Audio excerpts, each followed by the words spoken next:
We're excited to be here, especially as the Rwanda Development Board. One of the core mandates that we have include being the lead negotiator of the government of Rwanda, where we lead on all aspects to do with the private sector investments, anything related to partnership between the government and the private sector, deals in agriculture, in tourism, in infrastructure, among others. We've been leading on that.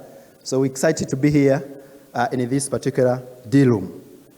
And we also want to thank the Africa Green Revolution Alliance for choosing Rwanda as the host of the AGRF 2022, and also for bringing together all the different players in the food system.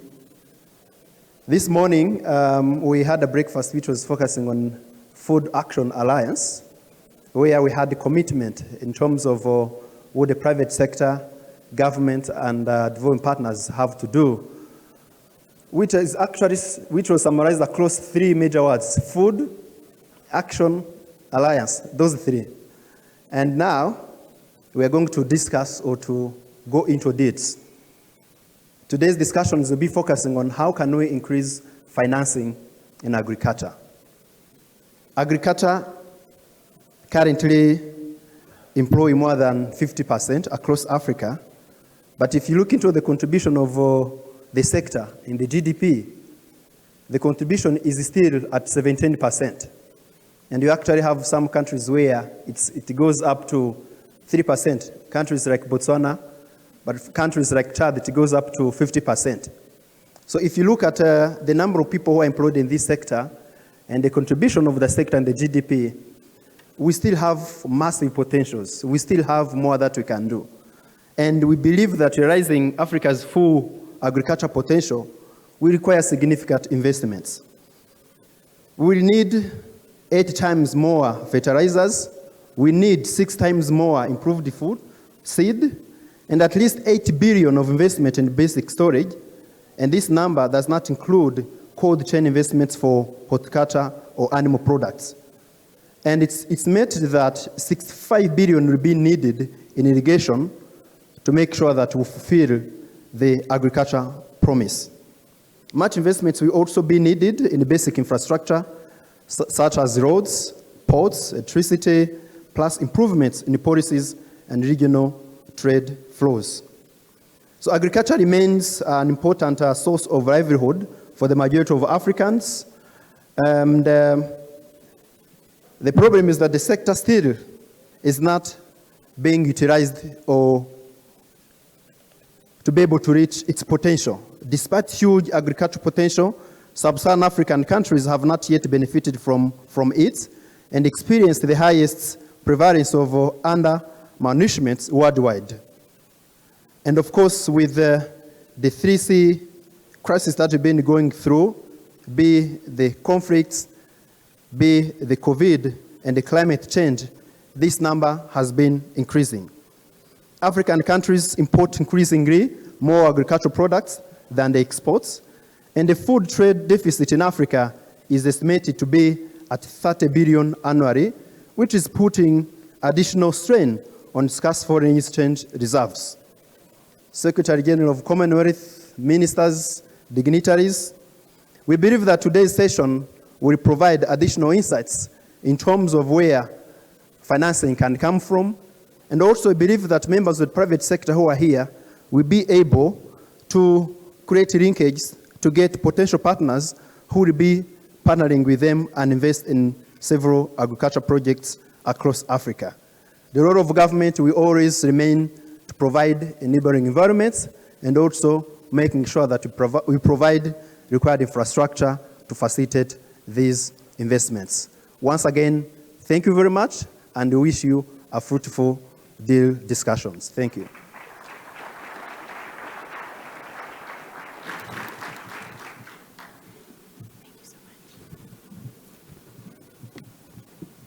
Okay. Thank you so much, Mr. Zephany Nyankuru, the Deputy CEO of the Rwandan Development Board. Rwanda is actually doing really well on agri-food investments. Remember that food utilization in factories? We're about 40% on average on the continent. Rwanda is almost at 70%. So thank you for those remarks. Next, we have Dr. Anxious Jongwe Masuka, who is the Honorable Minister of Lands, Agriculture, and Rural Development from the Republic of Zimbabwe, to share some remarks with us as well. Please welcome, here he is. Welcome to the stage. Would you like this mic or like speak from there? No, you want I can speak from as you like. Okay, perfect.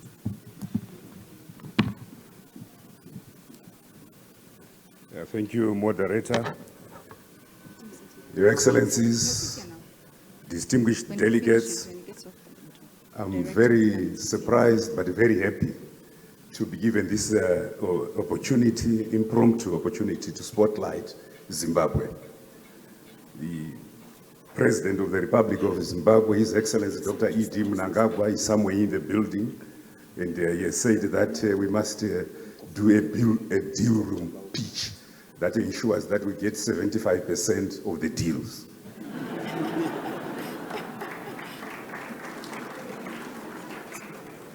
In Zimbabwe, we use what we call the Agricultural Development Pentagon. But because I've not been given sufficient notice, I can't share with you, but I think conceptually try to look at that, the Agricultural Development Pentagon. And the first point of that Pentagon is policy.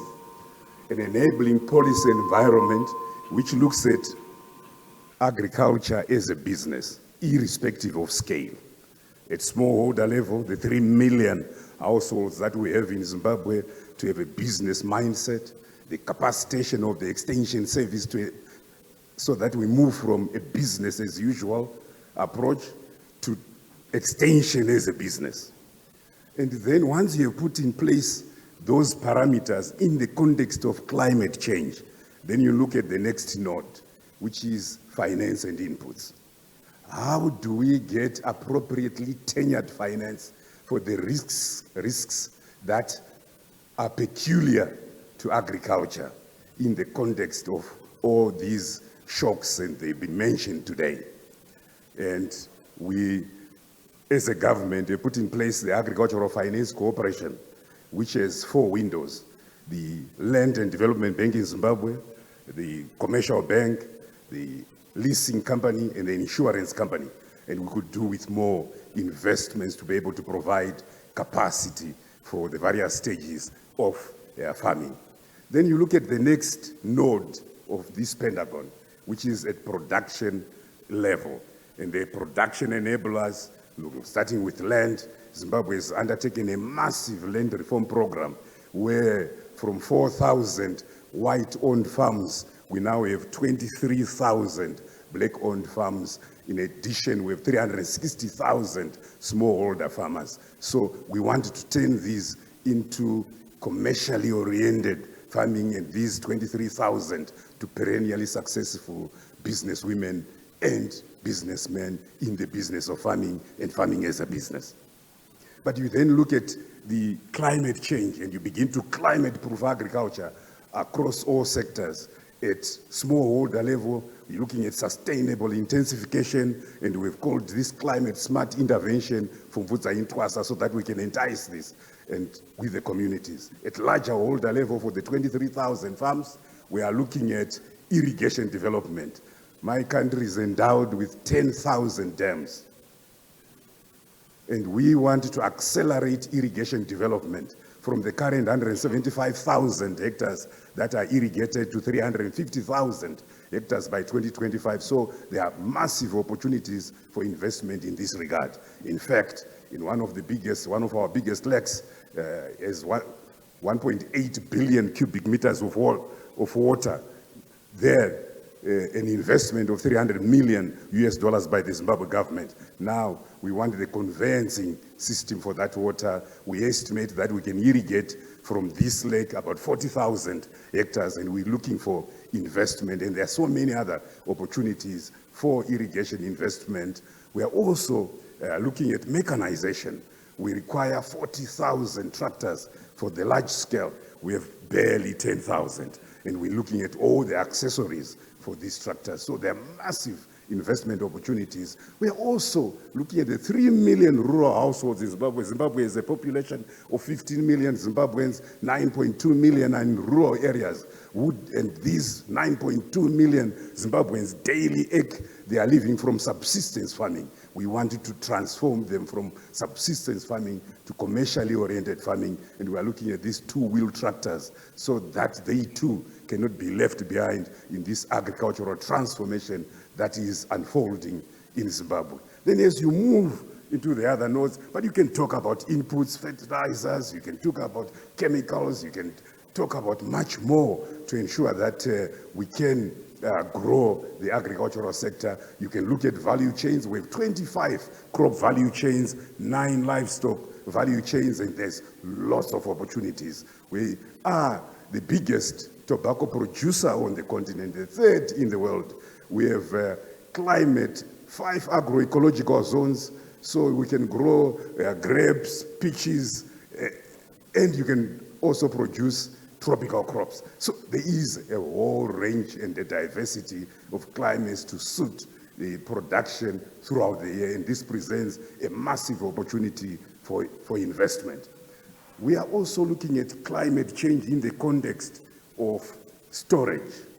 And our strategic grain reserve has been revised upwards from current 500,000 of physical storage for cereals to 1.5 million, and we are looking for investments to upgrade our storage facilities. There are opportunities in combine harvesting, there are opportunities in transport and logistics, there are opportunities in markets. Yes, value chain financing is important. Some call it contract farming. Yes, operationalizing a warehouse receipt system, ensuring that we have a mercantile exchange that is viable, relevant, that prices begin to motivate production. These are massive opportunities in Zimbabwe. Marketing and trade of agricultural commodities is also a major issue. With all this happening in communal areas, in the rural areas, there are also opportunities for aggregation, for ensuring that I speak all the time about how agricultural development causes rural industrialization and how that rural industrialization causes rural development. And this is what we are looking at. So I thank you for allowing me to pitch the opportunity for Zimbabwe, and we could extend this discussion later. Thank you very much.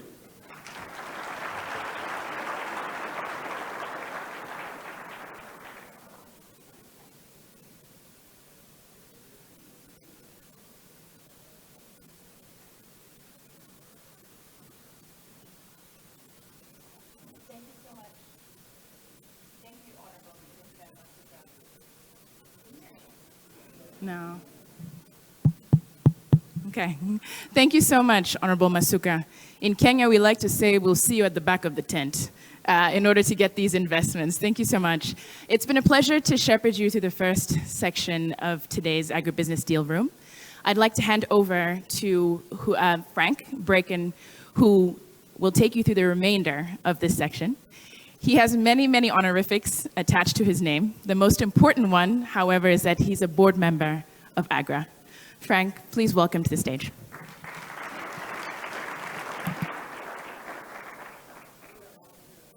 Does this work? Yes. Could I ask the panel members to already take their seat, please? And I'll do a short, the first panel. I realize that I think this session sits between you and lunch, I think. So we really appreciate to have a full house. Let's be seated. There's somebody missing, I think. Honorable, yeah, Ben? Yes, yes, yes. And the Honorable Minister Mivido. Yes, thank you very much. Full house. So just in the interest of time, a very, very short and quick introduction. We have here representatives of both governments, public sector, financial institutions, foundation, private sector. Let me cluster it a little bit. We have less than half an hour, so I've asked all the panel members to not spend 3 or 4 minutes on answering a specific question that they received beforehand. It's a complicated topic. It's not just for a coffee chat. It's technical, it's complicated, and that's why we decided to provide really the questions before. And so for every panelist to be properly prepared. We have a strange situation here, of course, in the sense that we have all these players, and most of the time, every player thinks that the problem sits with the other one. So please try to tease out a little bit what you would like to get from the other players that sit around you. That makes it really worthwhile for the audience here. So let me start with the public sector, because that's the enabling environment, that's the regulatory framework. And Honorable Minister Mividor, Minister of Investment Promotion in Togo. Something I wasn't fully aware of, but Togo has been hugely successful in attracting foreign investment. According to UNCTAD numbers, the value doubled between 2019 and 2021 of total investment. But yet, maybe you can say something about that success, but then also the amount of investment that actually went behind food and agriculture has been relatively small. What have been the challenges there? What have been the bottlenecks? Thank you very much to have been invited here, and I thank also the Agra teams. But I will have to speak in French to be more easy for me. Donc parlons du Togo. Effectivement, je pense que sur les 2 dernières années, le Togo a eu à attirer pratiquement en termes d'investissement direct étranger 760 millions de dollars. Et quand on prend le ranking qui a été fait par les structures, notamment le Greenfield Index Performance, on a été ranké comme le meilleur pays, le pays qui a attiré le plus d'investissements directs étrangers par rapport à la taille de son économie. La question qu'il faut se poser, c'est effectivement, on a eu ce niveau d'investissement, mais quel a été le niveau d'investissement qui est allé dans le secteur privé, au niveau de l'agriculture précisément. Donc effectivement, on se rend compte que malgré cet engouement des investisseurs étrangers, des investissements directs étrangers et même nationaux, par rapport aux projets qui sont dans le pays, le secteur agricole demeure relativement faible en termes d'appétit des investisseurs. Notre positionnement a été un des facteurs d'attraction de ces investissements. Le Togo se positionne comme la porte d'entrée naturelle sur l'Afrique de l'Ouest. Ça nous sert également de pouvoir donner l'accès à la mer à des pays qui sont dans les Néerlands, notamment le Mali, le Burkina Faso et le Niger. Donc ce positionnement est un facteur d'attractivité sur lequel on joue pour pouvoir, je dirais, donner accès à la mer à ces pays-là. D'autres éléments également qui sont des éléments importants qu'on peut parler, il faut parler des statistiques. Quand on parle du Togo, nous avons, sur les 10 dernières années, le secteur agricole représente 40% du PIB. 40% du PIB. Le secteur agricole occupe 60% pratiquement de la population active. Mais quand on parle de financement, prenons juste même le financement de l'économie, les banques qui sont sur la place, on a en moyenne environ 5% du financement qui va dans le secteur agricole. Pourquoi ces difficultés? Les premières des difficultés qu'on voit essentiellement, c'est lié même au secteur. Parce que par rapport à dans nos pays, le secteur agricole est toujours dépendant des conditions climatiques. Donc il y a les contraintes liées à tout ce qui est irrigation. On a également le fait que les rendements sont très faibles. Donc ça sous-entend également toutes les actions qui sont faites par la suite pour pouvoir augmenter les taux de rendement, notamment les accompagnements pour les semences, les accompagnements pour la mécanisation, les accompagnements pour l'irrigation, les accompagnements même en termes de recherche, parce que le challenge aujourd'hui que nous sommes en train de poursuivre, c'est de pouvoir augmenter le yield, le taux de rendement, tout en gardant les mêmes surfaces. Parce que on se rend compte que aujourd'hui, la croissance de la production, elle est liée à l'augmentation des surfaces. Donc, effectivement, si on arrive à augmenter ce rendement tout en gardant les mêmes surfaces, ça sera un grand succès. Donc, au niveau de la politique, au niveau du gouvernement, l'un des éléments qui a été mis en place, c'est que le secteur agricole, la croissance du secteur agricole, la contribution, je dirais, du secteur agricole a été un élément phare dans la feuille de route gouvernementale. Donc, au niveau de la feuille de route gouvernementale, le secteur agricole apparaît comme un levier de croissance parce que ça permet d'augmenter, déjà de répondre à la sécurité alimentaire, ça c'est le premier élément. Le second élément, c'est que ça nous permet également de créer de la richesse, donc de pouvoir inverser la tendance qu'on a actuellement au niveau de la balance commerciale. Aujourd'hui, la balance commerciale, en termes de produits agroalimentaires, ça s'entend, elle est déficitaire de l'ordre de 120 milliards. Donc, l'objectif à court terme, c'est de pouvoir inverser cette tendance-là. Le troisième élément, c'est qu'il y a ces créateurs d'emplois. Le secteur agricole, on crée des emplois aussi bien en zone rurale qu'en zone urbaine. Et donc, sur ces éléments, le secteur agricole a été inscrit comme un élément de la feuille de route gouvernementale. Donc, parallèlement, il y a eu un certain nombre d'actions qui ont été prévues également dans la feuille de route gouvernementale et qui, parallèlement, se positionnent également comme des opportunités pour le secteur privé, ça s'entend. Donc, on a tout ce qui est programme pour améliorer l'accès au marché, donc le développement des pistes rurales, pour pouvoir connecter les fermes aux grands producteurs. Tout ce qui est programme également pour la mécanisation, qui a été également un des piliers de la feuille de route gouvernementale, et tout ce qui est programme également pour l'irrigation et pour la recherche et développement. Parce qu'on se rend compte qu'un des éléments fondamentaux dans nos pays, c'est la qualité, c'est notamment par rapport au rendement, l'amélioration du rendement, c'est la qualité des semences et tout l'accompagnement sur le processus culturel qui est accordé aux populations en zone rurale. Donc, ce sont les principaux éléments. Je dirais qu'il y a toujours des défis qui sont là, mais je pense qu'on aura l'occasion d'en parler. Pour le moment, je vais m'arrêter là. Merci. Three areas of government intervention: rural development, mechanization, intervention in irrigation. A quick follow-up question. Does it mean also that the government puts financial resources behind these three areas? Yes, effectivement, ce qu'on a constaté, on a par exemple aujourd'hui le projet, un projet phare, qui est le projet qui sera également présenté dans le Dealroom, qui est le projet d'agropole de Cara. C'est un des projets phares. Donc, on s'est rendu compte qu'il était important que la partie publique puisse faire des investissements pour faciliter l'attraction du secteur privé. Yeah. Donc, les investissements ont été faits en termes d'infrastructures, notamment les voies d'accès, les capacités de stockage, en termes d'irrigation, en termes d'électrification, mais l'énergie renouvelable, et tout ce qui est également investissement en termes de télécom. Parce qu'aujourd'hui, on se dit également que le digital sera un facteur pour pouvoir, je dirais, permettre de scale up les populations rurales, les fermiers. Donc, tous ces investissements ont été faits, je dirais, dans un premier, sont faits et continuent à être faits par la partie État. L'objectif étant de pouvoir créer un cadre attractif pour le secteur privé par la suite. Clear. So, a lot of interventions. Currently, 5% goes into agriculture. Yes. In the future, you're hopeful that you haven't given the number, but it could be 10%. I hope so. Thank you.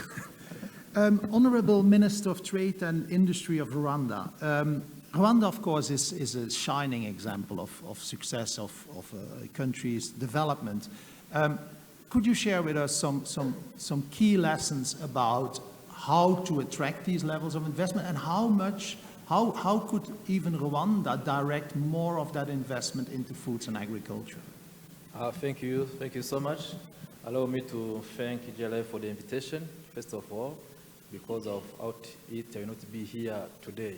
And I'm very happy to sit here and talk about agriculture financing and related science. So, regarding Rwanda, of course, we have in common with other countries some challenges when we talk about investment in agriculture and access to finance mainly.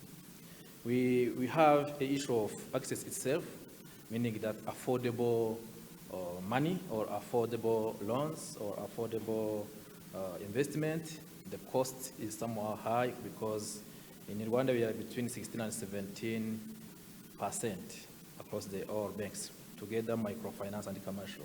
The second one is regarding the infrastructures, connecting activities around agribusiness to the main markets, for example.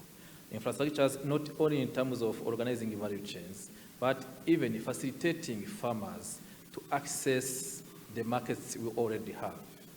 The third one is regarding the collaboration. Collaboration meaning that close collaboration with other institutions. If you see at continental level, we still have scattered institutions who are dealing with farmers or with what we do in terms of trade or investing in agriculture. The very important one is around skills, because financial requires specific skills, and we see it as a challenge now. And last but not least is the way we have our policies. how we police for our farmers, and how we consider the work they do. So in Rwanda, we have been working on all of them to see how can we be able to facilitate. You see, by theory in economics, it's not easy to find a free lunch. And you understand, there's no free money, there's no free funds. But for farmers, at least we can think about how can we give them a consistent breakfast to survive at least every day for the whole season. What I mean here is to find a way to reduce the cost of money. So now we have a new project funded by World Bank to de-risk agriculture, and you can be able to finance at 1 digit, meaning that less than 10. This project is ongoing now, is at the beginning, but we hope after this project we'll be able now to have at the governmental level a way to see, do we need a bank, a standalone bank of agriculture? Do we need a special fund? So those are the ideas we are discussing with experts to make sure that we have money for our farmers. So this is ongoing. Then the project will even support. We have infrastructures, irrigation, mechanization. We support more infrastructure to make sure that we are de-risking. Because the financial institution, I understand you very well, where they see agriculture as a risk. It's a risk, and you have to agree. But it's a social risk you must take, because the role of agriculture is not only the dollar we put in agriculture, it is the social profit never calculated. So we must calculate the social profit from agriculture sector. And you hope after that you will be able now to say, we have a good project proposal, you can support them in terms of skills, they have a business, they can hit the market, then we finance them at a half cost regarding what we have in terms of lending today. Another idea is working with our partners. Agriculture is a cross-cutting sector. We consider it as a science, sometimes a pure or applied one, but agriculture is a social science, because in Rwanda is covering 4,000 cooperatives with more than 5 million people engaged in the agriculture sector. So we must make sure that we not only calculate what we have in agriculture in terms of economic principles, but in terms of social aspect of it. So what we are doing in Rwanda is making sure that the capacity we are putting in terms of financing will give returns in terms of the social profit on the other side. So we want people to go out of the poverty. This is the first one, the social impact of financing in agriculture. For that reason, if you see the last years, we have been able to reduce the level of poverty from 50%. The rate of poverty was 50% 10 years ago, or no, 15 years ago. Now we are around 35, 36 people out of poverty. So meaning that agriculture is the first engine to make sure that we are reducing poverty in your rural areas. The third one is having infrastructures in rural areas, is having the good leadership in rural areas, because our farmers, almost all of them, they are cultivating in rural areas. So we have programs decentralized from the central to the rural areas, meaning that the district level, they have programs they can initiate or they can finance through earmarked, like you buying inputs and those things, to make sure that they are near farmers. So concluding to the question you have asked me, what Rwanda is doing to make sure that agriculture financing, agriculture commercializations will continue to be to improve, because we agree we have a challenge, is the goodwill in terms of our policies. Yeah. So we put in the center agriculture, and the investment around, you will see, you can find everywhere on online or on other reports, agriculture is considered because it covers our farmers. Fantastic. I take out of it infrastructure, coordination, policies, de-risking and the policy. De-risking. So governments have a role to play in de-risking. It's something very, this is really coming up to the agenda now, and something that we have to watch out. Thank you very much, Honourable Minister. I would like to move on to financial institutions and go to Mr. Macri, ex-president of Argentina. So you come from far, so that's very appreciated. From very far, and executive chairman of the FIFA Foundation. It might come as a surprise to some of you that FIFA actually has a foundation, so it's fantastic to hear that. So can you tell us a little bit about where Africa figures in the whole plan, and then specifically agriculture and foods? Well, thank you. Thank you all. Good morning, and I'm going to talk about something else different from this panel. But on behalf of FIFA Foundation, I would like to express our gratitude for being invited to such an important summit. It was a long trip, as you mentioned, from Argentina, but I am honored to be here and to share the panel with distinguished people. Sustainable economic growth is one of the fundamental challenges of the 21st century, and leaders of the private and the public sector, governments, NGOs, international organizations, must show the world that today's global challenges require regional cooperation and global scale responses. Every global challenge requires a global response. At FIFA Foundation, we believe that football is a strong and unique force. I like to say that football is like the new religion of the world. And it's an angel for social change and has the power to raise awareness of any issue, but especially those ones that can jeopardize our future and the future of generations to come. Our strategy as a FIFA Foundation is aligned with UN Sustainable Development Goals, and tackling climate change is one of our main priorities. But climate sustainability requires a collective action. We can only lead meaningful transformations if we do it together and with a multidisciplinary and innovative approach. That is why in 2020, FIFA Foundation started an innovative partnership with UPL, one of the top agrochemical companies of the world, that is strengthening food security in over 138 countries, heading sustainable farming. Together, we set a very, very ambitious goal to reduce 1 gigaton of atmospheric carbon dioxide emissions by 2040. Let me break down this number. We are talking about reducing one-tenth of the whole global commitment made in Paris many years ago. 1 gigaton also represents the total emissions of the entire sub-Saharan Africa in 1 year. The total.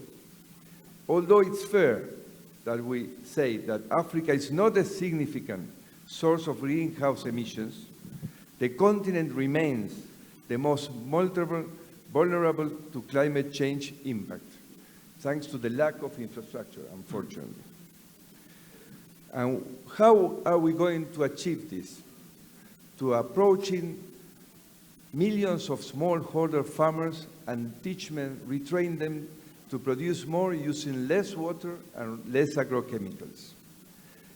And in any place could be more relevant than here, because we all know that the sub-Saharan Africa is home to 60% of the world's arable land, where most of the population is employed in agriculture. And agriculture accounts for 14% of the total GDP. That's why we need to work together to protect the environment and improve the lives of millions globally. And that's why I invite you all to join us in this challenge that we really believe that will help a lot for the future of this planet. And also, let me invite you, this afternoon at 6 p.m., we are hosting with UPL, FIFA Foundation, and Didier Drogba will join us. And there we expect to join all of you and have the chance to explain you more deeply how we are going to achieve this exciting challenge. Thank you. Thank you very much, Mr. Martin. I've really learned something here. I will watch television with more love and interest now. Thank you. I would like to go to Mr. Essel, Secretary General of Africa and former Bank of Ghana. So everybody seems to be saying that agriculture is more risky, it's less profitable than other sectors. There's a need for public and blended finance interventions, etc. What more can we do to make investment in agriculture attractive to fund managers? Thank you very much, Session Chairman, and thank you, Agra, for the invitation to this great convening. First of all, I may say that the notion that agriculture is more risky and less profitable is an issue that has come up whenever there is a discussion on access to credit for the agricultural sector. It doesn't happen when it comes to manufacturing, when it comes to service sector and so on. So why is this so? And rightly, you can see that if you look at the formal contribution of financial institutions in Africa to agriculture, it's only about 4%. And this has been that for quite some time. So it clearly shows that the perception of the banks is that agriculture is risky. But those of us in agriculture know that agriculture is now a business. When the present innovative activities and technological innovations that are coming in, we are trying to overcome some of these risks. So I can say that, yes, they are holding this view, but from us as practitioners, we have seen some limited progress in transformation of the sector. So what this tells us is that we need to have a concerted effort. This is the reality that we are seeing. We need farmers, we need financial institutions, we need government, we need NGOs, all the actors to play a role. And this is where the issue of blended finance comes in. And that is your question, how public and blended funds can make investment attractive. And it is important that public have been mentioned, because when we say anything public, it means the government is involved. And when government is involved, more or less, it's within the framework of the government's development agenda. So it becomes easier to get support when you align yourself with government. And for that reason, institutions that have been set up by governments, such as what we call the development finance institutions, DFIs, or in some specific terms, public development banks, have come to be a tool that governments have used to leverage other funding to support the sector. So when we say blended finance, what does that mean? Blended finance is using catalytic capital to leverage funding from the private sector so that you have more funds that can be lent to the agricultural sector. And we are saying it is catalytic because you pull together some soft, let me say, some soft loans or philanthropic contributions plus public contributions. These don't have very high interest rates. And so it provides the opportunity to develop the sector to remove the risks. In fact, that de-risking aspect is coming again. Blended finance is supposed to de-risk the sector so that it will become attractive to private investors. And this is what is happening on the continent. You can see many examples. You have NESEL in Nigeria, set up by the central bank and the government. You have GESEL in Ghana, set up by the government. The minister is even here. You have Profit in what we call in Kenya. We have other risk-sharing schemes across Africa. In North Africa, we have Credit Agricole Maroc. So all these are tools that government are using to prepare the grounds so that they can attract private capital. So how do they do it? The funding is supposed to create an enabling environment. It is supposed to put in structures, financing structures that will be appealing to investors. And when this is done, we can attract some of them. If you look at GESEL, for example, and the way it operates, it combines guarantee, NESEL to insurance, and then technical assistance. The guarantee is to ensure that you incentivize financial institutions to lend, knowing that they have some backing somewhere. You have technical assistance, which reduces the risks around the lender and the borrower. And here I may give credit to AGRA. AGRA is the one that is providing that kind of technical assistance. And since they started, GESA has leveraged about 75% of its stated capital from other banks. So it's growing. Nigeria to the same. So given this situation, the de-risking instrument is to reduce the perception that agriculture is risky.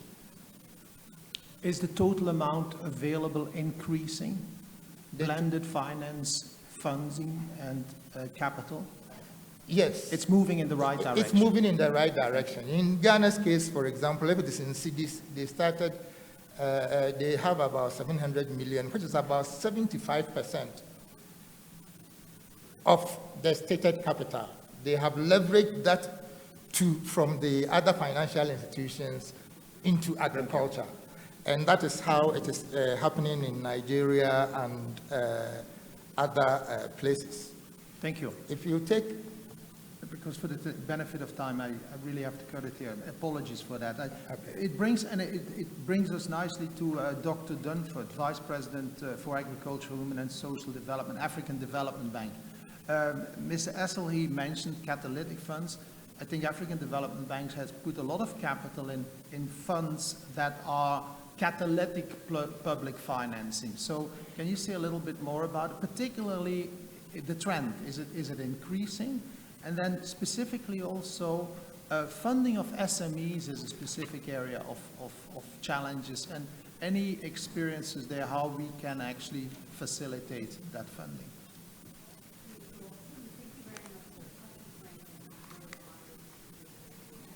Could you move the mic a little bit close? Thank you. Hello? Yeah. Okay, great. Well, thank you very much for the question, and I'm honored to be here with this esteemed panel. The conversation has already been very, very rich.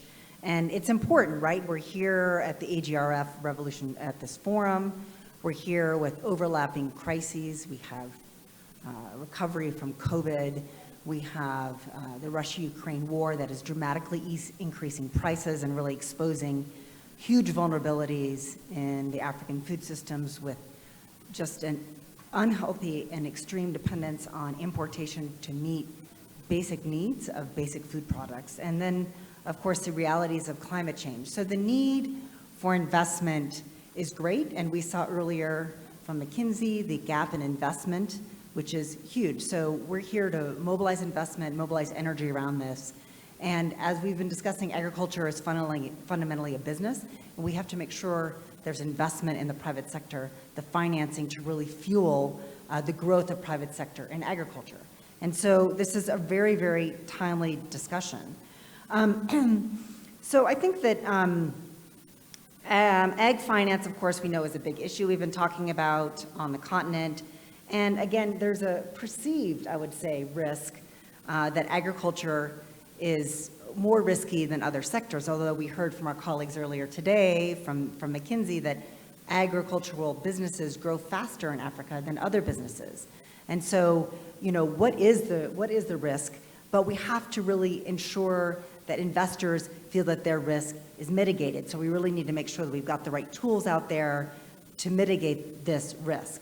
So we think that if we structure agricultural value chains, that we'll be able to leverage billions of financing from domestic sources within Africa, which is starting to happen. And how can we really accelerate this trend exponentially is what we need to do.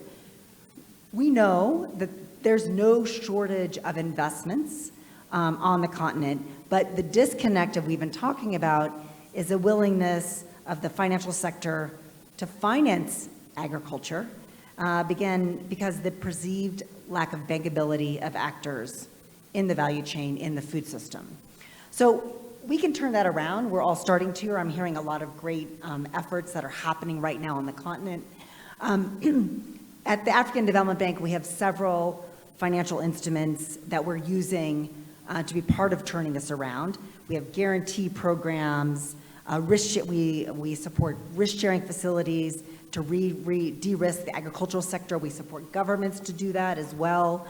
And we've recently approved and are standing up and are almost ready to launch the first blended financing facility to really target agri-SMEs, because again, it's harder to lend to that sector. There's a bigger financing gap, the capacity needs are greater, and we're really excited to increase our ability to de-risk the sector. This is the Agri-Food SME Catalytic Financing Mechanism. It's a mouthful, we like to call it ACFM. It's been funded to start up with 100 million Canadian dollars, that's at 70 million US. The fund is open for more contributions as we grow it. But this really looks to get concessional finance and technical assistance to commercial banks, microfinance institutions, impact funds, agribusinesses, and supporting really Africa's SMEs in the agri-food system. So we really want to get loans and technical assistance, especially focused on gender-oriented businesses and SMEs that really address climate adaptation in agriculture. So this fund will, ACFM, the special fund, will be investing across the continent in Africa. And we seek today here in the Agribusiness Deal Room promising, eligible projects. Really, we want to help develop them and really rapidly deploy this fund quickly. So we're hoping for a lot of concrete action today. Yes, and thank you. We know that this Agribusiness Deal Room is an important place to really make these deals, to have a platform of potential clients. We're looking for all of you out there today to really make progress and deliver on this. Anyway, the path to success, I think we've all heard a lot of what there is to do today. We need resources, dedication, and we really need effective cooperation from central banks, financial institutions, credit risk departments, and really getting sort of a collective understanding of how best to de-risk the sector. So I'll go back to where I started. Agriculture is a business. We need to finance these businesses to grow, and I like what I'm hearing here in this energy in the room. Thank you. Thank you very much.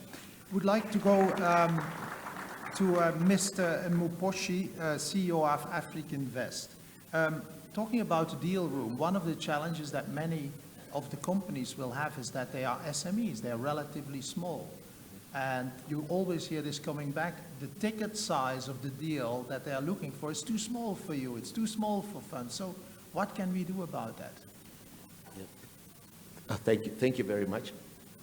The issue here is, if you look at the deal sizes, where the deal sizes become small, the transactional cost of managing that transaction is high. And this has costed a lot of financial institutions that have gone in, just deployed the cash to the SME sector and didn't have much follow-up and ended up losing money. So lending to SME sector is really labor intensive. It calls for a lot of investment in terms of resources. And to bring up these companies to a place where they can be able to access larger amounts, I think as my previous speakers have spoken, it is access to technical assistance. Some of the customers we see is that they're not ready. They need to go through a preparation process, governance issues. They're family-owned businesses, and they're in this growth stage where they don't have sufficient information.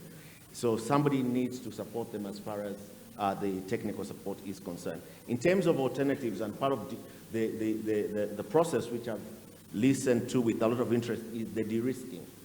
Part of it being the supply chain financing, the value chain financing.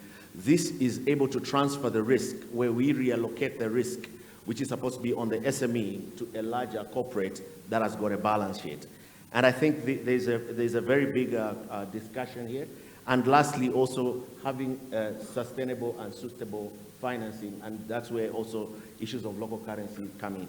But I'm glad to hear, I think there's a lot of options being put here, and especially also listening to the Africa Development Bank. For me, this is music to my ears on how we can leverage this kind of opportunities to have SMEs have access. And last point is that because of the nature of the SME industry, and the labor and the amount of time required, we've also seen some of the commercial banks withdrawing. As much as they're putting out resources there, they need to hire more people, they need to put in more people. So the collaboration between government and the financial institution and players such as ourselves who are private credit are focusing on SMEs becomes very, very important. So we need partners where you can be able to deploy, because some of the, like I said, but commercially it may not be viable to try to uplift certain farmers out of a category. Thank you, Lloyd. And last but not least, Mr. Paul Russo, Group CEO of KCB Bank, headed in, based in Kenya, but of course active all across the continent, and the man who really holds the capital and the money, so that's why I've kept him as last. So can you, Paul, can you say a little bit more about how lending to agriculture has evolved in the last couple of years? And how do you see that developing in the coming years? From what you have heard, does that make you optimistic that soon you will double the amount of lending to agricultural projects? Now I realize why I was the last to speak. So I think let me start from the onset. We are making progress, and you know, we have partners in this room, we have clients in this room. We are making progress, but I think we can do a lot more, a lot faster. And my take, and I think you'll hear this a lot, I've taken over this job in the last 95 or so days. We have to move to an execution mode. We need to move away from conversation to meaningful partnerships and take it to the next level. So that's actually my opening statement. I think from a KCB perspective, we are present in 6 markets, shortly, you know, looking to get into DRC. We've seen significant growth in that sector. I think my predecessor in the last time committed a 5%, 2%, 5% growth. My commitment has been a 10% growth for the agriculture sector. And not just because it's something that I'm dreaming out here. It's something that, and I know this is political in Kenya, we've bottomed up. We've worked from each country to say, how do we grow that segment? So a country like Uganda, we made commitment that we will grow the agriculture sector by 88% in terms of funding. When I look at, you know, sector allocation, moving Kenya, we want to move Kenya sector, agriculture sector to 12%, and that's huge given our capital base in Kenya. But most importantly, because of the way we work in the group, we are able to efficiently deploy capital by funding plans in countries where we've not, you know, significantly increased capital, but we can lend as a group in a syndicated model. But then somebody will say, ask Paul, how do you do that? And I just want to point out a few things.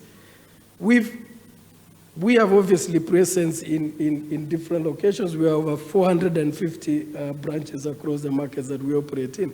That gives us opportunity to be relevant, to be meaningful to those areas. And many of those areas are actually agricultural based.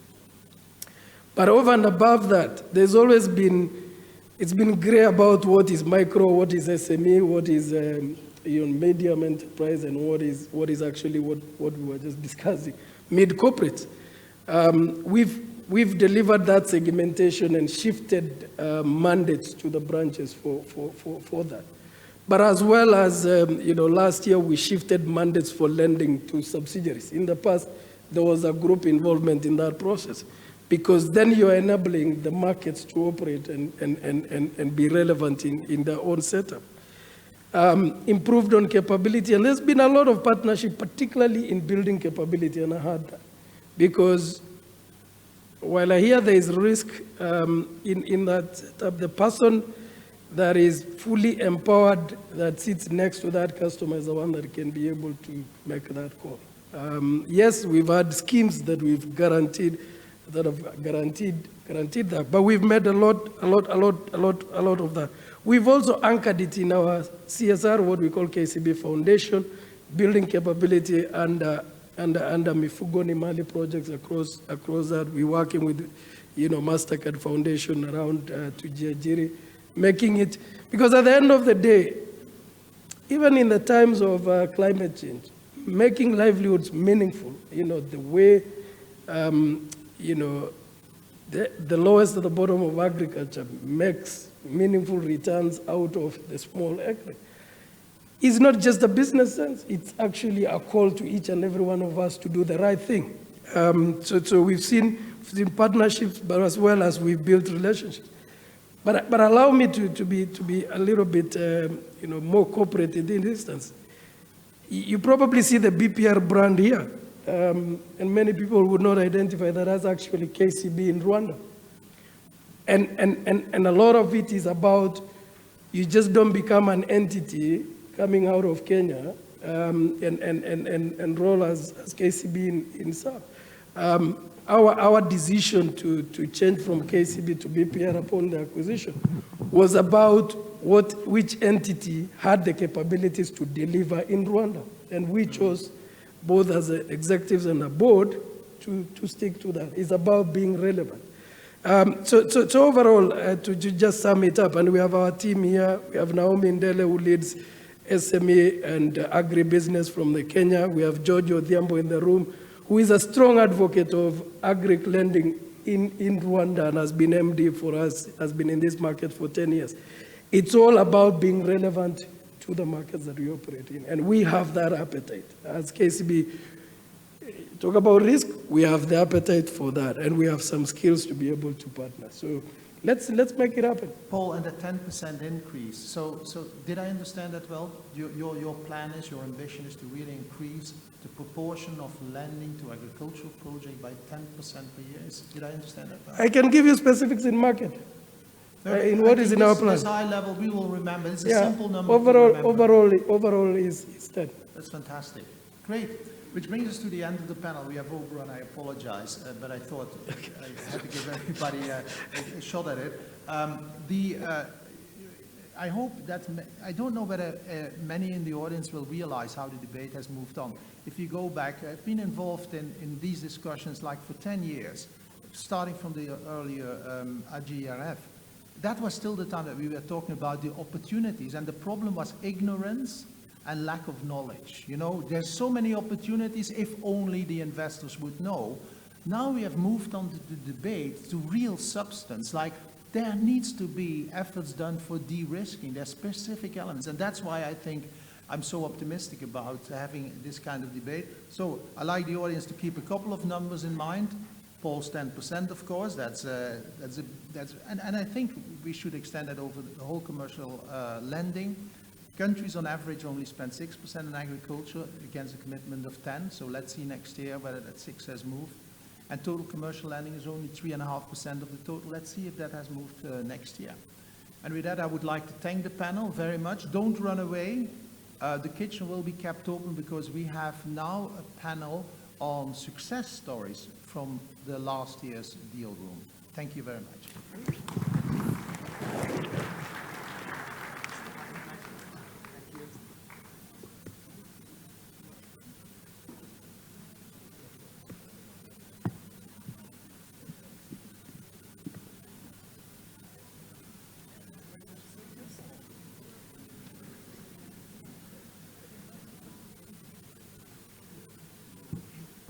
In the interest of time, can I ask the next panelist to come and take their seat, please?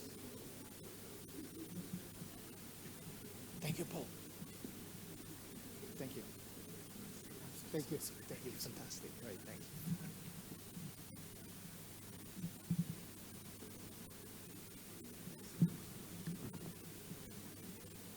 Sit close to me. We're the next. So, yeah, you're the next panel. Okay. So I have 5 here, 1, 2, 3, 4, 5. Good. Hello. So let's, if it's okay with everybody, I would like to kick off our second panel, and it's labeled Insights from Successful Transactions, which I think is extremely relevant. So I'm very excited. I'm looking forward to this. We have several representatives, both from a fund investor's perspective and from actually investees, who will be happy sharing with us their experiences and how they come about through the Dealroom. So I'm going to simply take you in sequence of given here to me. And I'm going to start with Jerry Parks, CEO of Injara Investment. Jerry, you have been, of course, long involved in investments through your fund structure, the traditional fund structure in Africa. Can you tell us a little bit about how this Dealroom approach has helped you in terms of making investment decisions, and what else could change in order to make life easier for you willing to invest in agriculture and foods in Africa? Thank you very much, and good afternoon to everyone. So the Dealroom has been very helpful in helping us access or to see the opportunities, the companies out there that are looking to raise capital. As you can imagine, companies operating in the agriculture sector are almost by definition scattered broadly around many countries and within many countries. And for capital providers who are normally based in capital cities, it is really, really hard to see or to find all of the people looking to raise capital. And I'd say if you look at it from the other side as well, many of these operators, relatively small businesses, do not know exactly how to reach the capital providers. So I think this AGRF idea of the Agribusiness Dealroom has been very, very helpful, because I think it basically brings together the investors and the people who need investments. But not only that, these interactions are curated as well. I know there's always a consultant that is hired to help prepare the businesses so they can make themselves a bit more presentable to capital providers like myself. Now, as to what else can be done to make things easier, I think in the original form of the question that you sent me, you made references to LPs and GPs.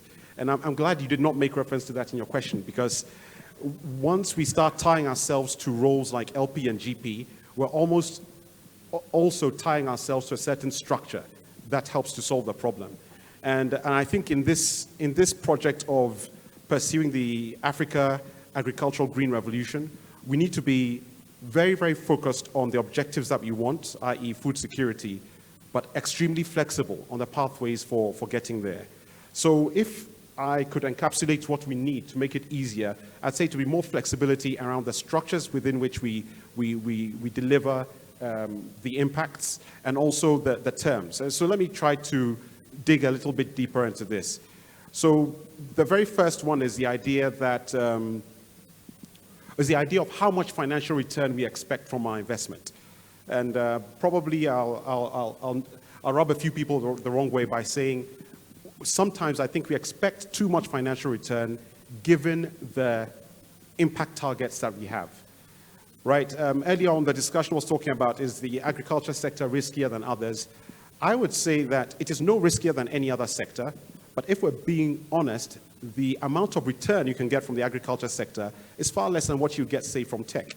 I think agriculture and tech probably have the same amount of risk, but the upside in tech is so much higher that it makes it worth it for capital providers to take the risk of going into the tech sector.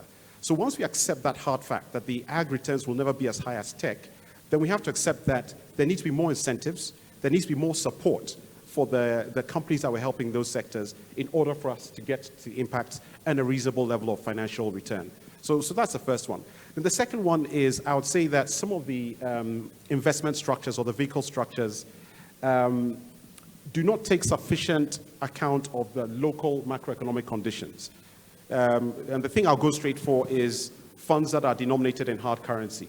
If you require a smallholder farmer in my country, Ghana, to take out a loan, even at what we would call a concessionary rate of 5% per annum, with a local currency depreciating at anything between 10 and 15% per annum, the real cost to that farmer is much, much higher. What would be more helpful would be to aggregate capital in local currency and lend at a concessionary rate, and you'll be impressed at what the companies will do. We've done this in the case of MMB Seeds. MMB Seeds is a company we invested in one of the first funds that was supported by AGRA.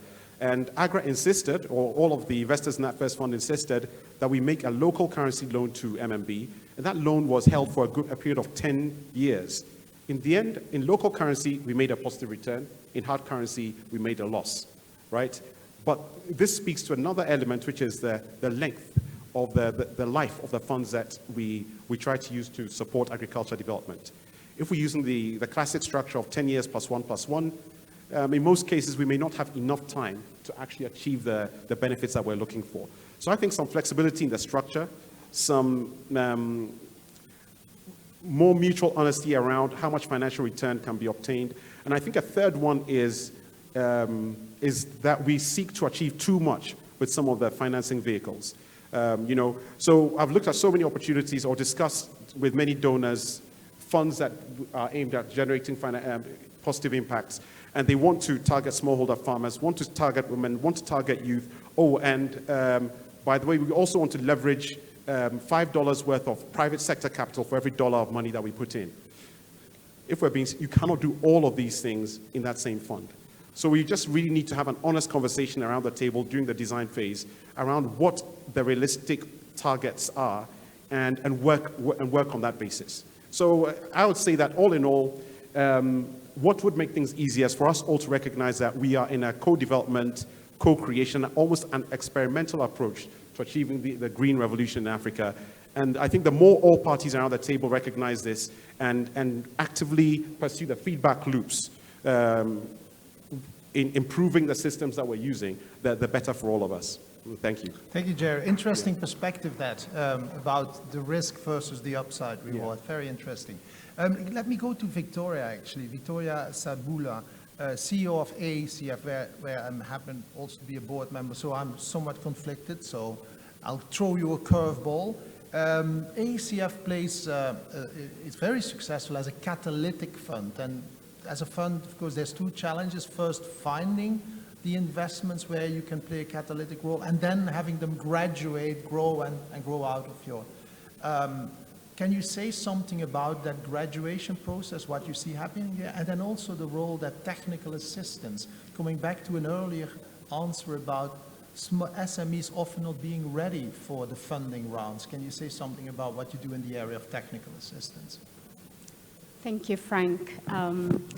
And at the AECF, we finance high-risk innovative businesses in the agri-space and the clean energy space.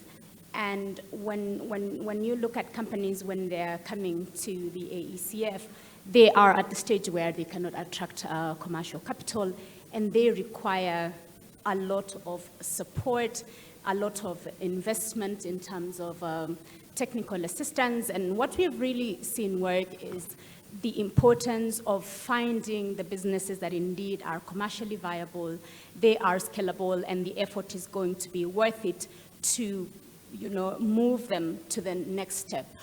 The technical assistance piece is so critical, and we think that the people who are investing at early stage, just like the AECF, must do that work because it's about viability gap funding. Getting to see what is it that will work, and I will give an example of Novabi, which is a company that we have supported in Tanzania, getting them off Sokoine University way back in 2015.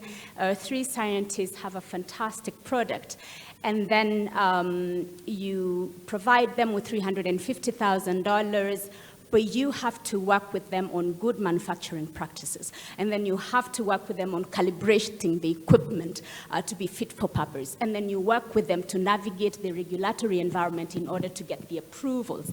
And then they can actually present a case to the sophisticated investor, the sophisticated commercial banker who actually wants to see a functional business. You've figured out your factory operations, you've figured out what capital structure will be able to work for you, and then they provide you capital. And CRDB came in and provided them with $350,000 initially as a term loan, and then, no, $650,000, and then provided $350,000 now for working capital.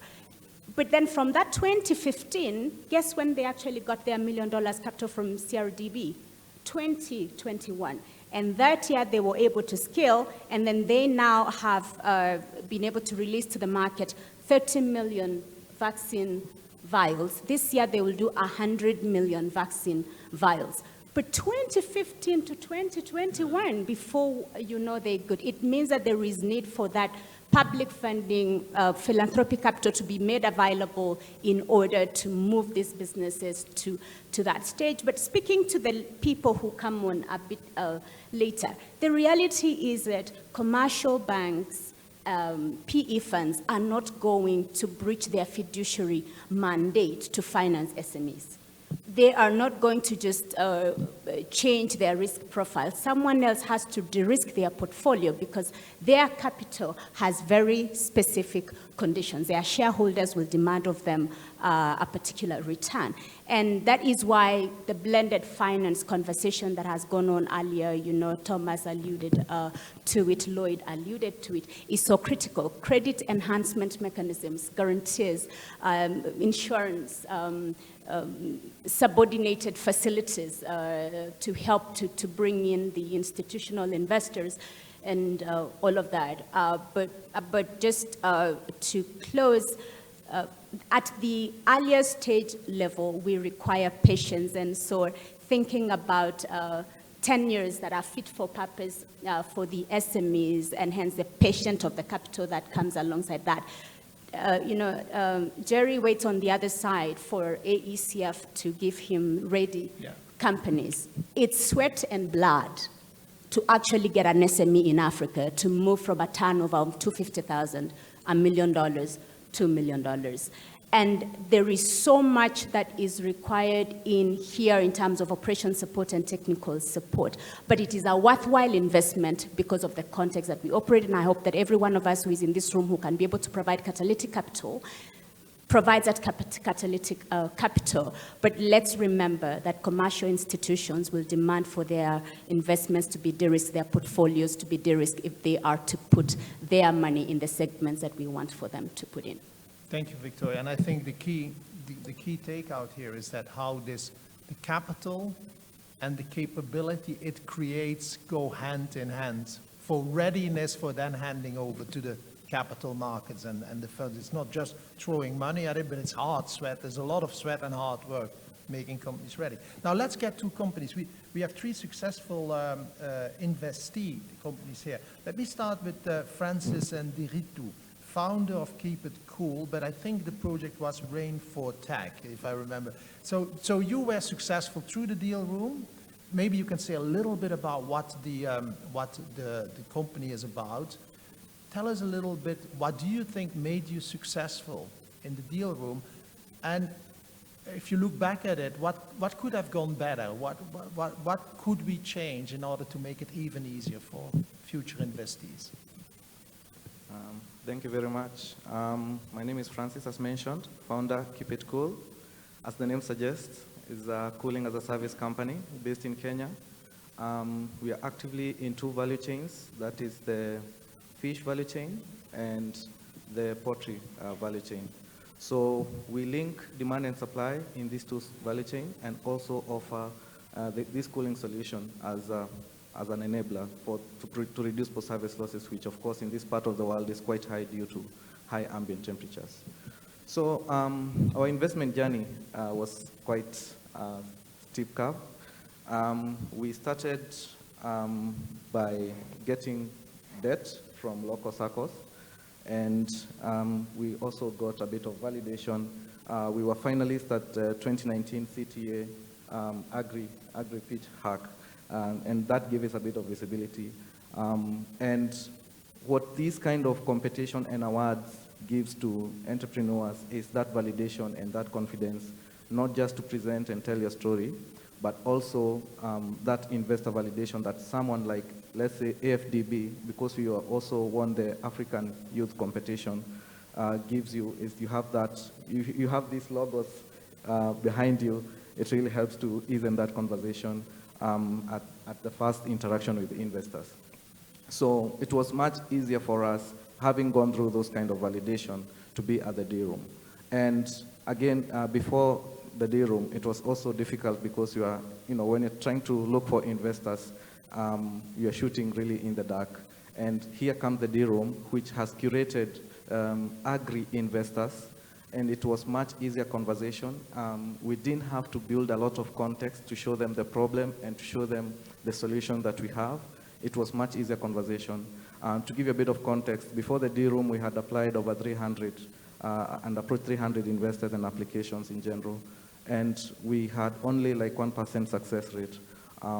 But you know, in later, after post Dealroom and we are engaging with Dealroom, we have at least 4 or 5 logos investing in our companies, of some of these companies that are listed behind us here. So it has been such a journey, but of course the Dealroom has made it much easier because we have these kind of curated investors. They are ready to invest and they understand the problems, and you really don't have to talk or to contextualize the problems. It's just they're so keen on the solution and how the business model works, and it becomes much, much easier. Thank you, Paul. The business is doing well? Good. So you're soon ready for the fund? We are actively looking for funding, and we are actually looking to raise for our seed round. And yeah, so yeah, we are Excellent. very, yeah. Thank you. Let me go to Mrs. You told me that I should just call you Eon, but I do think I should use your full name, Sanguleye, founder of Baby Grubs. Yes, please. Right, so if you could also tell us a little bit about your business, which is now, I think, already 9 years old, operating in Africa and also the UK, I read. So if you can say a little bit about that. Maybe also share a little bit your experience with the whole Dealroom ecosystem, etc. And in how far, can you say a little bit more about how it helped you in the whole fundraising, the total fundraising activity? Thank you very much. My name is Sheon Shangole, and I work with Baby Grubs. I founded it in 2013 when I had my son, and he wasn't going to take all of the imported baby foods. And so I started to research foods, and I discovered that we can actually make baby foods from locally sourced grains, fruits, and vegetables. And so that was how I started. I started with no business knowledge and no knowledge about nutrition whatsoever, but I learned along the way. Financing is very, very interesting for me. It's been difficult, and if we had maybe AECF holding our hands at the beginning, it would have been better. It has taken sweat and blood. This is very emotional because every time you go and speak with investors, I mean, even for us in the early stages, you hear things like you're too small to be invested in, you need to grow, you need to get bigger. But two things that we did that helped us was, first we had to look internally, and we thought to ourselves, how can we maximize our business's potentials? And so that was what we did. What you know about Baby Grubs is mostly that we sell baby food.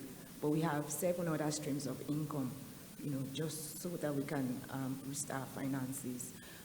We also had to look externally, and what we did was to practically get in the ring. And so we started doing a lot of competitions. You mentioned the AFDB. We got an award from AFDB. We've gotten recognition from so many other sources. Nourishing Africa, they are even the ones sponsoring me to this event. And so that validation helped us, and it helped us to raise a lot of cash. So we win $5, $10, $20,000 from different programs, and then we put this into the business directly. But the limits that we have in that type of fundraising is most of the time these funders want you to do exactly what they want with that money. And then you get to a point where you can't even go beyond that. And that's why right now we're trying to raise equity. We've tied up a lot of money in our growth. We've acquired this really big facility where we want to build our purpose-built factory. We've imported big machines from China. But now we've plateaued and we need to grow. And so being in this, in the Dealroom is an opportunity for us to speak with a lot of investors.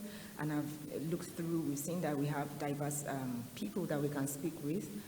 we're looking to raise debt and equity, and that's the beautiful thing about the Dealroom, the diverse types of funding opportunities, the diverse type of people that we can speak with.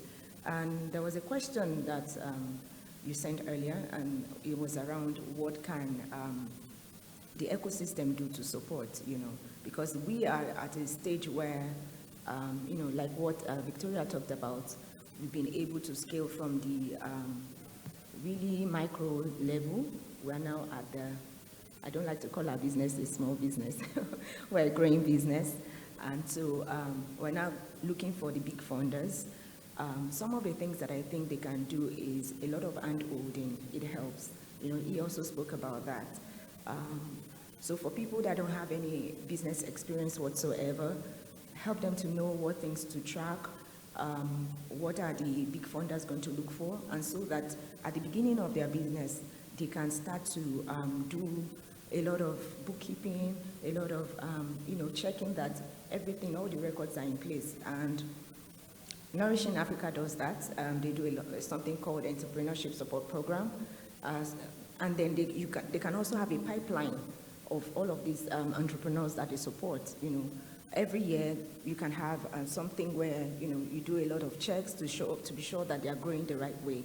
I think that's one thing that we can do. And then also visibility. I know Agra has WIRE. I'm part of the WIRE program.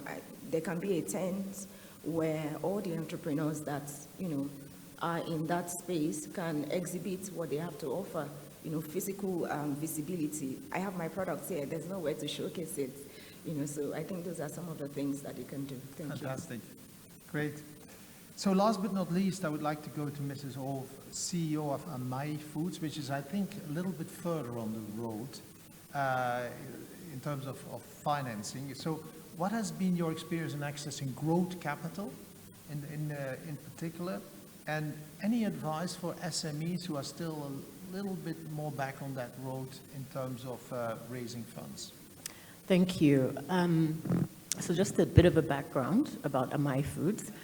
It is a female-founded company, and we were set up to basically address the problems of African women primarily in an urbanizing environment, to create products that allowed them to feed their families nutritious, authentic African food in a shorter time and affordably. We were set up about 6 years ago. Since that time, we've launched 5 products. We're present in 21 states out of 36 in Nigeria. We have distributors in the open markets, which account for about 90% of retail volumes in Nigeria, but we're also present in all the major retail supermarkets. And we also started exporting through Amazon to the US, although that's still at the beginning stages. We are now very much focused on moving to the next stage. We've achieved product market fit. We have been growing by an average of about 80% every year. So we are now looking to scale. Initially, we were looking at an organic sort of model where we would get the funding and sort of build the factory ourselves.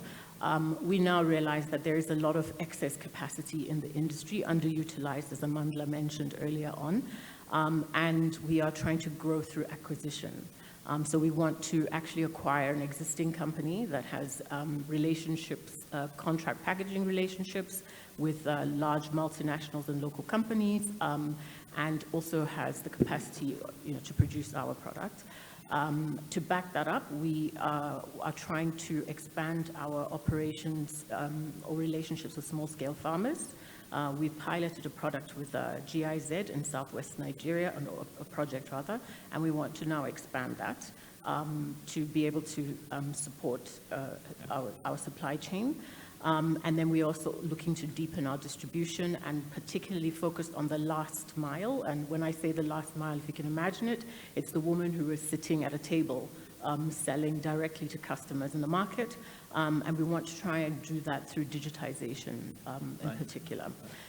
So we are now, and if I could just take another step back, I come sort of from, I have a unique position because I'm previously a banker.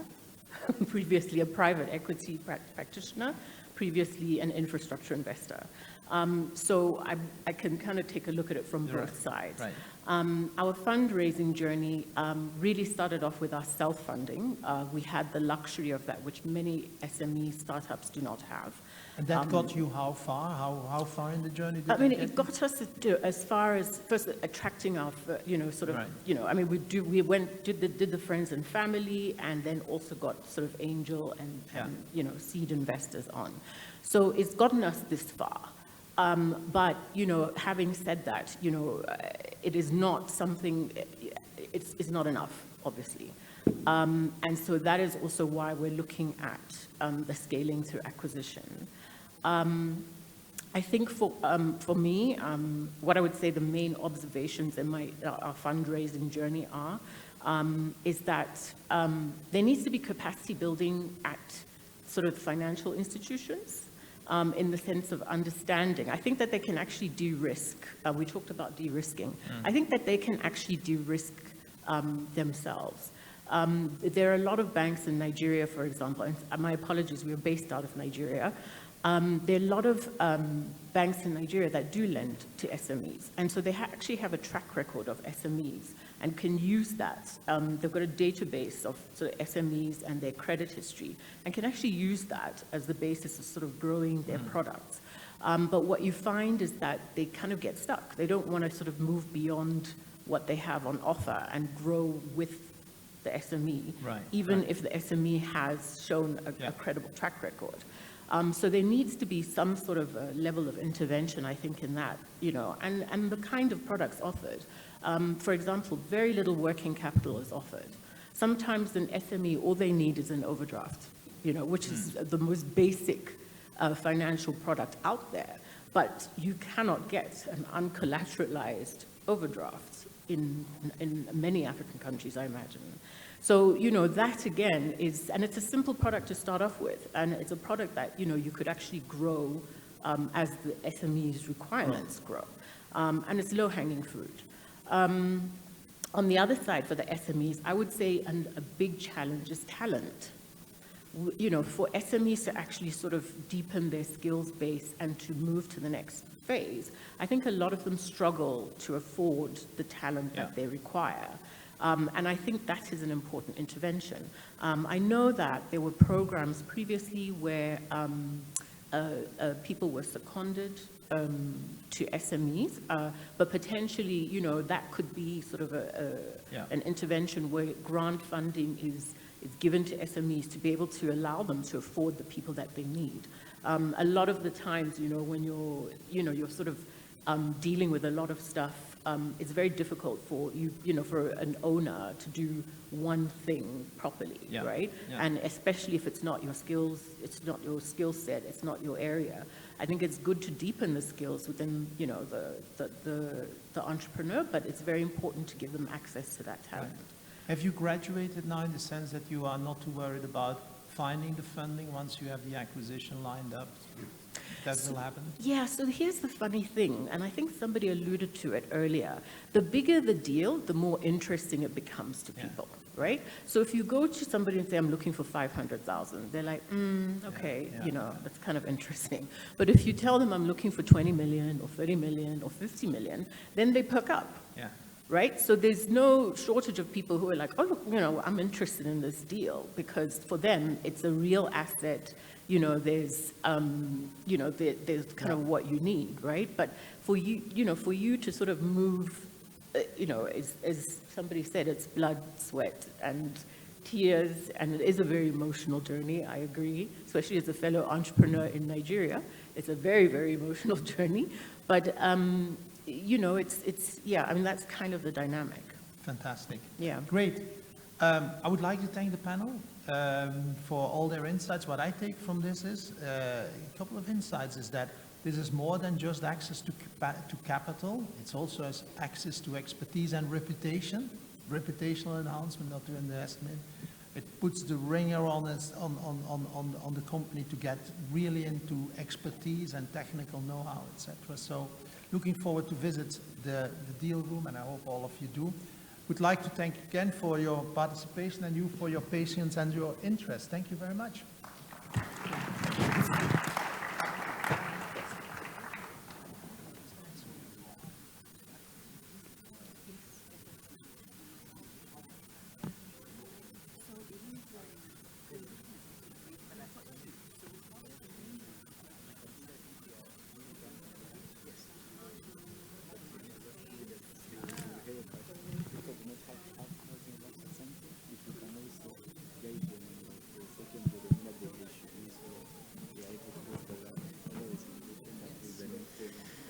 Okay, we are just about to launch the Agribusiness Deal Room. I know you're all running for food, and I promise you, they told me they're holding your plates.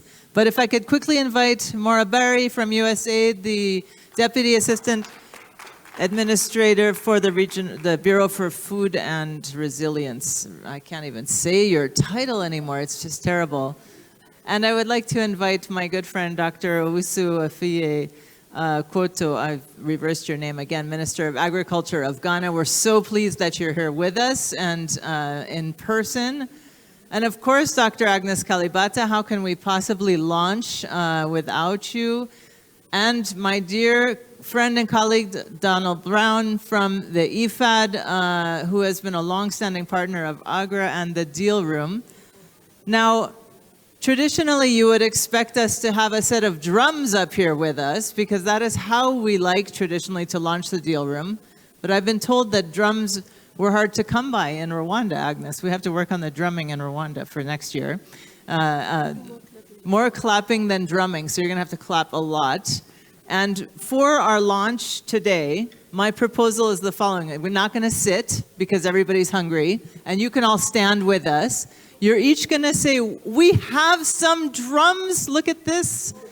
And the most beautiful drums, look at this. Maura, you know what? Someone went to the market in the last 2 hours and found drums. Otherwise, Maura would just disown me as a partner, and that would be tragic. And then many of you prepared remarks and amazing statements, so I'm going to actually let each of you say one sentence about why investment in Africa, in SMEs, in flagships is possible and important for you personally as a leader in your spaces, because you're all amazing leaders and you've changed your organizations and you've changed all of us. And so you get one sentence and then we can launch our Agribusiness Deal Room. And we have more than 100 companies here in the room looking for investments. I hope that you're one of them and I hope you're fighting your way to the top. So I'm going to start with you, Donald, because you know, we've been on so many Zooms together. Your favorite thing about getting investments into the private sector, which you've just launched, and of course, public sector. So you get to talk about both. So just very briefly, and sorry to keep you from your lunch, I think just something I'd like to emphasize, and it came through a lot, is there is so much opportunity, but we shouldn't pick winners. You know, we need to grow these businesses, and I think we've just heard that from that last panel. Absolutely. It's about walking the journey with them. It's the technical investment, the technical support. There are so many entrepreneurs out there that have great ideas, that have very little formal education, that often are coming from the bottom end of the pyramid, that we really need to encourage an investor, and that's the sort of thing that we really need to see. So it's the 20,000s and the 10,000s, the 50,000s, not the You're going to make millions. me cry. Didn't he say exactly what we want to hear? Please clap for that. We want to hear everybody investing 20,000 up. Are you a business in the room? Raise your hand if you're looking for 20,000 up. I want to see more. Okay. Dr. Usofuye. The last 5.5 years in Ghana has been one of agricultural transformation on the farm. It's created a lot of new opportunities down the value chain, agro-processing, trading, marketing, advertising, and all that. So these are opportunities that business people should come to Ghana and take advantage of. Thank you. Come to Ghana. The invitation is open. And, you know, I love that you talked about investing on the farm. I'm going to cry. I really am. Okay, Maura, your turn. So USAID has been supporting the Deal Room since 2018. It's our favorite part of AJRF, especially the drumming. And listening to the panels, I mean, my one sentence is really, It's an emotional journey, and it's not something that happens in this deal room in one event, but it's something we have to stay together all year long to keep building capacity and help make a change with private sector investment to improve food security. Thank you.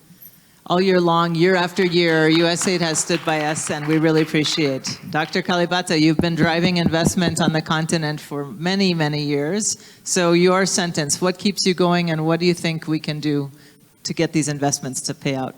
No, thank you. Yeah, this is working, I think. We're getting there. I mean, when you see all these people, when you hear all these testimonies, but also when you see the energy, we are getting there, but we need to work together. None of us can do it alone. We need to work together. We need to de-risk these investments so that they can happen. We need to invest. We need to have capital flowing into SMEs. They're the biggest risk takers. We need to support them so that they can get this landscape going. Thank you. Wow. We need to support them. So if you're an SME or an investor, come with us on stage. If you are supporting this on stage, we're going to do this together. We are officially going to launch the Agribusiness Deal Room. Yeah, come on up. You're here with us. This is a joint effort, like Agnes said, like Maura said, and Donald has been with us also year on year. Bettina, I know you're in the room somewhere. You should come up. Hadia has been with us. All right, here we go. Maura, please take a drum. Dr. Sophia, Minister, please, you can teach us how to drum. And Donald, you have the honor of drumming as best you can. You don't need a stick. You can use your stick, and don't beat Maura though. Beat the drum. More people coming. All right. And if you don't have a drum, you have to clap your hands. And we need the drumming music as well. Do we have our drumming music queued up? Because we need some professional support. Who's dancing? Are you dancing? All right, all right. And we're going to have a dancing deal room launch. Okay. Does everybody have a drum, a hand clap? Do we have any drumming music? Here we go. Let's go, let's go, let's go, let's go, let's go. Come on, Frank, come on up. Mumbi, come on, Mumbi, come on up. Oh, yeah. We're going to have dancing. Oh, yeah.